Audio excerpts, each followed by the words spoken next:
Hello everyone, Jolene here from Bookworm Adventure Girl. Welcome back. I hope that you are all doing well. This is where I talk about the books that I'm reading. I like to read diverse books and I highlight Canadian literature. If you are new to my channel, thank you so much for checking it out. Please hit subscribe and stick around. For those of you who celebrate Christmas, I hope you have enjoyed the holidays and I wish you all well in the new year. Today I am very excited to be introducing the third annual Reading Across Canada 2025 challenge. This is a challenge that I started basically with the goal to encourage people to read Canadian literature, or CanLit as we call it. Canada has so many talented writers and CanLit can sometimes get lost in the shuffle of the latest and greatest, newest and shiniest of literature out there. So we do have some amazing independent presses, some amazing talent, and so we have our own latest and greatest, newest and shiniest books that are being published, all the time. So this challenge hopefully helps us read some of those books, or at least helps us to be aware of them. So over the last 2 years, we've read books from each Canadian province and territory, and we've had different prompts for each month. And this year, the challenge is a little different again. Since it's 2025, there are 25 prompts, and you can fill these prompts at any time throughout the year. You can go at your own pace. They are divided into 5 categories. So you could also just focus on a certain category if that's what you wanted to do. That would mean committing to reading 5 books. You could also choose to do a couple of the categories. There's really no rules. It's however you want to do it. There's nothing that says you have to do all 25. So the challenge is set up on Storygraph, and there are already book recommendations for the prompts on that challenge. So you can add to the books that you are considering for each of the prompts, and of course keep track of what you are reading and what you've already read. So I will leave a link to the challenge on Storygraph below, as well as all of the prompt sheets from this year and the last couple of years, so you can go and check those out as well and maybe get some inspiration from those. This year's prompt sheet looks like this, and I'm going to go through each of the categories and then each of the prompts with you. I won't be sharing too much details about the books that I'm thinking about because it's a lot, but let's get started and we'll see how we do. So the first category is focusing on covers and titles. And the prompts are to read a Canadian book with something Canadian on the cover. Now, of course, you can be as creative about this as you'd like. One of the books that I'm considering for this is The Knowing by Tanya Talaga. And I didn't get a chance to get to this in 2024, which was my plan. But the cover has a famous painting by Kent Monkman called The Scream. And it depicts when children were taken from their homes and their families to attend residential school.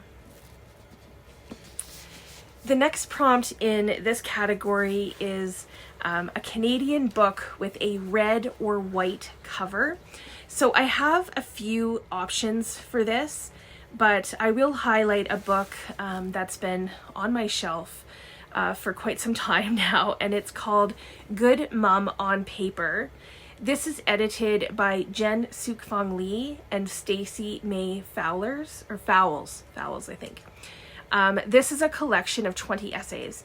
So if you are looking for a variety of writers, I think this would be a really good start. The next prompt for covers and titles is a Canadian book with a Canadian place in the title. So this could be a city, town, province, territory, a region, whatever you want to define as place for you. So the book that I'm considering for this, and again, I have a few, but this book could be used for the previous 2 prompts as well. So there's some movability here. It's Beauty Tips from Moose Jaw. This is by Will Ferguson. And I really need to read some Will Ferguson books in 2025. And Moose Jaw, for those of you who don't already know, it is a city in the province of Saskatchewan. Okay, this next prompt, I would say it is probably the hardest, or one of the hardest prompts of the entire challenge. So far, I've only been able to find this one recommendation for it, and unfortunately, I've already read it. So if you have some recommendations, please help me out here, or help all of us. The prompt is to read a Canadian book with 25 letters in the title. And the only book that I've found so far is A Mind Spread Out on the Ground. This is by Alicia Elliott. But if you come across, others, please share. The final prompt for this category is a Canadian book with an award on the cover. So this is much easier than the previous prompt. I may actually wait for this one to see, what books come out and what books come my way. But one that has been on my radar recently, and I actually grabbed it and put it out in the other room, and it is Annabel by Kathleen Winter. The next category is setting, and we've kind of done this before with the other challenges, but this time we are dividing Canada into regions. So the first prompt is to read a Canadian book set in Canada's Atlantic region. So the Atlantic region would be Newfoundland and Labrador, Prince Edward Island, Nova Scotia, and New Brunswick. So Annabel, actually the last book, fits for this prompt too. But I'm also thinking I might read another Michael Crummey book. I really enjoyed reading some of his books last year, and I have several of his books on my shelf. But Galore has been there for a while, so that's the one on my radar. The second prompt is a Canadian book set in central Canada, which is Quebec and Ontario. And this shouldn't be too difficult since there are so many books set in these provinces, especially Ontario. A book that's been on my radar since Lindy from Lindy's Magpie Reads and I did the 67 best CanLit books of the 21st century. That book is And the Birds Rained Down by Jocelyne Saucier. This is translated from the French by Rhonda Mullins. The third prompt is a Canadian book set in a prairie province. So our prairie provinces are Alberta, Manitoba, and Saskatchewan. So for this one, I am seriously considering a Canadian prairie classic that I still need to read, and it is Who Has Seen the Wind by W.O. Mitchell. And then the fourth prompt is a Canadian book set in the West Coast. Now, this is British Columbia, so I know it's only one province, but even with one province, there should still be tons of books to choose from. And the book that I'm considering is by an author that I've been wanting to read for a very long time. It takes place in a farming community in BC, and it's called The Cure for Death by Lightning by Gail Anderson-Dargatz. And then the last prompt in this setting category is a Canadian book set in Canada's north. So this is our territories, the Northwest Territories, Nunavut, and the Yukon. So this might be the biggest geographical region, but it will have less books to draw from.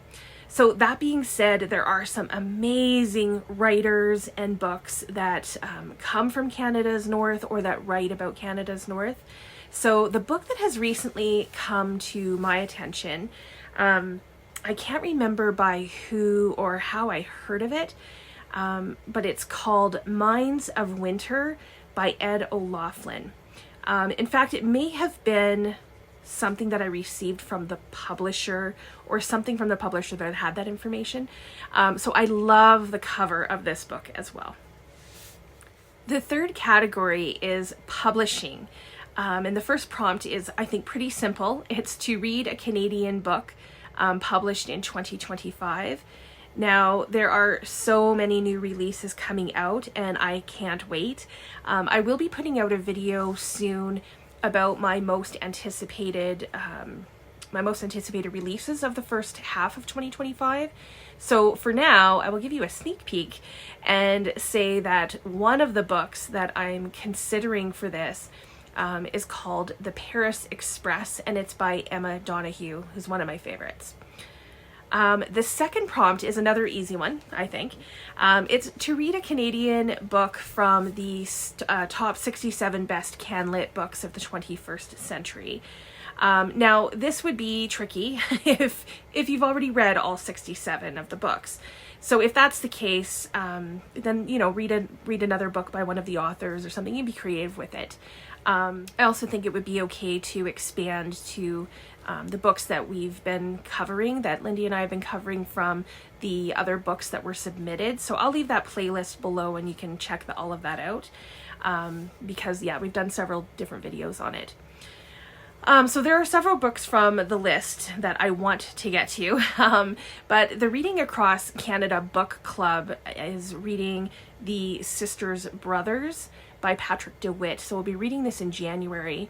So that's what I'm going to use. And of course you can, you know, join us, and I'll leave a link below to that as well if you want to join us. So the next prompt is a Canadian book published by one of Canada's independent presses. And again, so many books to choose from for this. And I'll eventually put out a video about independent presses so that you know where to kind of look. But I recently watched one of Lindy's videos, and she was talking about a book called There Is No Blue. This is by Martha Baillie. And it sounded really good. And it's from another one of my favorite presses, Coach House Books. The next prompt is a Canadian book in translation. So for this one, I still have Suzanne by Anais Barbeau-Lavalette. It's translated from the French by Rhonda Mullins.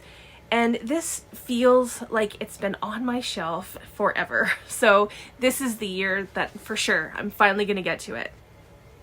And then the last prompt in publishing is maybe the hardest or second hardest prompt of the challenge. It's a Canadian book that was published 25 years before you were born. Now, this is where we will really see how, I'm going to say how young Canada's publishing scene is. For me, I'm looking for a book published in 1953. And it seems like there have only been 2 books published in 1953, and I'm sure that's not true. But one of them is The Net and the Sword by Douglas LePan. So having access to some of these books might also be tricky. So we might have to be, you know, a little bit creative with this one as well and see where it takes us. So that brings us to the next category, which is authors. And the first prompt is a Canadian book by a new to you Canadian author. So some of the books that I've already mentioned for the challenge would actually fit this prompt for me. But another book that I'm interested in reading is called Sugaring Off by Fanny Britt, who I have yet to read any of their books. This next prompt, I'm really looking forward to seeing what people come up with. And it's to read a Canadian book by a children's author. So for this, again, you could choose a children's book or like a middle grade book.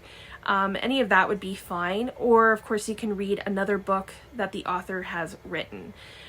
Which is where I tend to kind of fall. So for example, I've really enjoyed books by Lawrence Hill, and he's written one middle grade book called, just looking at it on my shelf here, called Beatrice and Croc Harry.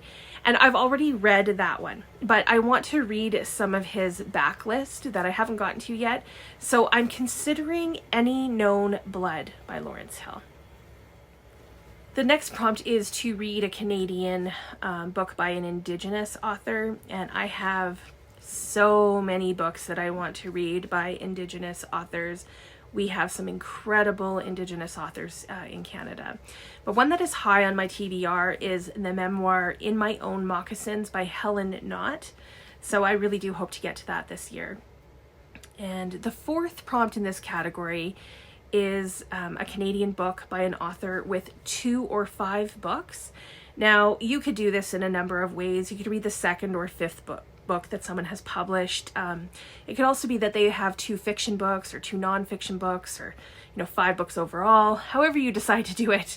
But Ian Williams has published a second nonfiction book. So for this prompt, I'm hoping to read his newest publication, which is called What I Mean to Say. And this is part of the Massey Lectures, which I think I've talked about before on this channel. And then the last prompt for this category is a Canadian book by an author who identifies with the LGBTQIA2S+ community. So for this one, I think I would like to read some more Helen Humphreys. And I have Helen Humphreys' book called The Evening Chorus, so I'm hoping to pick this up for this prompt. And there's also a lot of other books that I've already mentioned for the challenge that would fit this prompt as well. The last 5 prompts are in the category of more prompts. So first up is a Canadian book of short stories. So a collection that's been on my radar for a while is called Goth Girls of Banff by John O'Neill. So I might check that one out. And the next one is a Canadian book considered to be a Canadian classic. So for this one, I am thinking about finally reading The Apprenticeship of Duddy Kravitz. And this is by Mordecai Richler. It's been on my shelf since high school. The third prompt is a Canadian book of poetry, and one of the collections of poetry that was submitted for the 67 Best Canlit books was called Phantom Pains by Therese Estacion. I've heard really, really good things about this collection, so I think I'm going to try and pick that up this year. And then the next prompt is a Canadian book less than 250 pages. And for this, I'm thinking about another poetry book. It also has illustrations, and it's People You Know, Places You've Been by Hannah Shaffey. And I've read other books by this author, and I'm really looking forward to seeing what this one is all about and getting to that one. And then the final prompt of the category and of the challenge is a Canadian book that is nonfiction. So several of the books that I've already talked about fit this prompt as well. But there is a new publication coming in 2025, and it's called One Day Everyone Will Have Always Been Against This, and it's by Omar El-Akkad. And I think that this is going to be a really interesting, maybe difficult, but an interesting read. So we'll see how it goes. So those are all of the prompts and the books that I'm thinking about for the Reading Across Canada Challenge in 2025. However, I do tend to be very flexible, and as I read other books that fit some of the prompts, I may change these up a bit and use different books instead of the ones that I've shown you, especially with a new year of book awards and Canada Reads, which will be out in the long list is out January 9th. So once that's announced, there might be some new ideas here. So throughout the year, I will do check-ins to see how everyone is doing, and to give some updates on my own reading and some more books that maybe come to my attention that might work for the challenge. And I will also share resources as they come up as well. So for now, I am going to leave links below in the description box to the prompt sheet that you can use, to the Storygraph challenge, Please join that if you'd like, and to all of the videos that I mentioned. Please let me know if you are hoping to take part in the challenge, at least in some way. Let me know if you have any ideas for any of the prompts, especially a couple of those really difficult ones. I'm really excited to be reading across Canada with all of you again this year. It's been a lot of fun, so I'm looking forward to that. I'm also looking forward to chatting with you in the comments. Thanks again for watching. I hope you enjoy the rest of your day, and don't forget to make every day an adventure.